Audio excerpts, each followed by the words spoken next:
Pumanaw si Nora Honor, ang tinaguriang superstar ng pelikulang Pilipino, noong ika-15 ng Abril taong 2025 sa edad na 71. Inanunsyo ng kanyang mga anak ang kanyang pagpanaw sa social media, ngunit hindi pa ibinubunyag ang sanhi o lugar ng kanyang pagkamatay.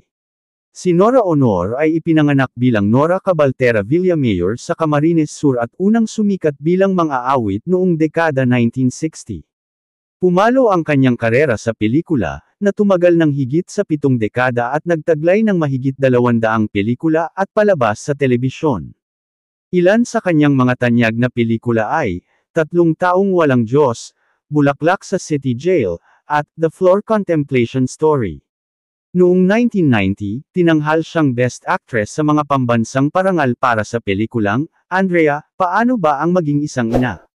Noong 2012, nanalo siya ng Best Actress sa Asian Film Awards para sa kanyang papel sa Thy Womb. Noong 2022, pinarangalan siya bilang pambansang alagad ng sining para sa pelikula at broadcast arts, isang mataas na pagkilala sa kanyang kontribusyon sa sining ng pelikula sa bansa. Siya ay ikinasal kay Christopher De Leon mula 1975 hanggang 1996 at may 5 anak, Lotlot, Ian, Matet, Kiko, at Kenneth De Leon. Noong Pebrero taong 2023, ibinahagi ni Nora Honor sa isang panayam na minsang isinugod siya sa ospital dahil sa pagbaba ng kanyang oxygen level. Ayon sa kanya, nawalan siya ng malay at idineklarang patay ng 3 minuto bago muling ma-revive at mailagay sa intensive care unit.